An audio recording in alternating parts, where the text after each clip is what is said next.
Chers amis, je tenais à vous souhaiter un très chaleureux Shabbat Shalom depuis Yerushalayim, Ira Kodesh.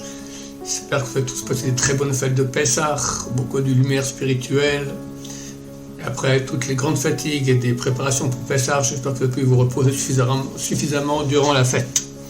Notre parashat Shmini, Dieu se dévoile au peuple d'Israël, enfin le temple est construit, et Dieu se dévoile au peuple d'Israël. Et Moshe Rabbeinu dit à Aaron, à Cohen, va, amène ton sacrifice sur l'autel. Rashi sur place explique pourquoi Moshe doit lui dire vas-y. Aaron avait honte. Et Moshe lui a dit, pourquoi tu as honte? C'est pour cela que tu as été choisi. Le Torah de Kohanim, c'est un commentaire des Tanaïm, l'époque, il y a presque 2000 ans, dit que Aaron avait peur de se rapprocher de l'autel parce que l'autel ressemblait à un taureau. Le taureau, c'est le père du veau. Or, Aaron Cohen était un homme d'une pureté extraordinaire, Cohen Gadol. Il y avait un seul péché qui pouvait se reprocher, celui d'avoir participé. Il a voulu faire attendre le peuple d'Israël que Moshe arrive pour pas qu'il fasse le veau d'or, donc il a participé à la fabrication du veau d'or. Et c'est le seul péché qu'il avait. Et il avait honte, comment je peux aller maintenant sur l'autel alors que moi j'ai participé au veau d'or?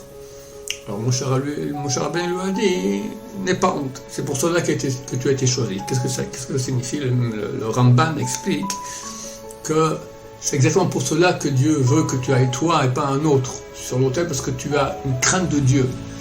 Et tu as une pureté tellement grande que pour toi, ce péché que tu as fait te remplit la tête sans cesse. Tu es obnubilé par cela.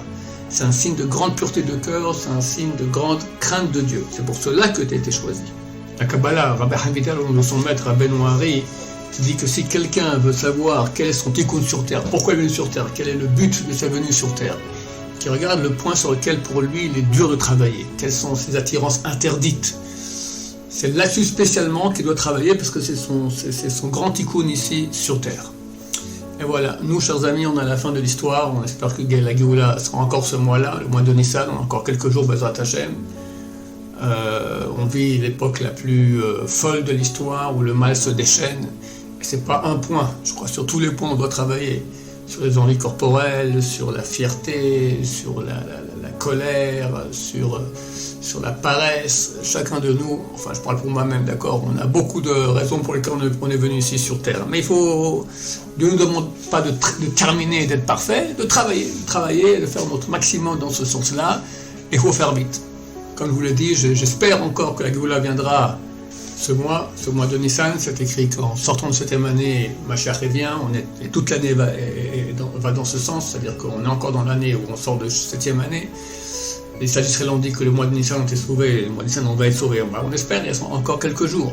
Vous me direz, oui, non, mais qu'est-ce qui peut se passer? Il peut se passer beaucoup de choses. On sait qu'on est au bord d'une attaque israélienne sur l'Iran qui peut changer complètement la face de l'État d'Israël, parce qu'il y aura une riposte non seulement de l'Iran, mais de tous les pays, presque tous les pays qui entourent Israël. Ça risque d'être terrible, et Bezrat Hashem, Mashiach reviendra.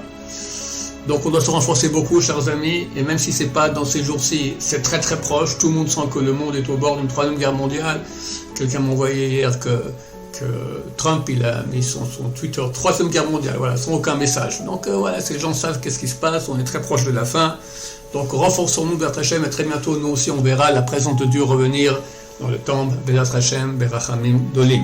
Je vous rappelle qu'on a mis sur le site tous nos dossiers sur le compte du Homer, donc consultez ces cours pour savoir exactement comment faire, et le compte, et toutes les lois, tout ce qui est interdit pendant le Homer.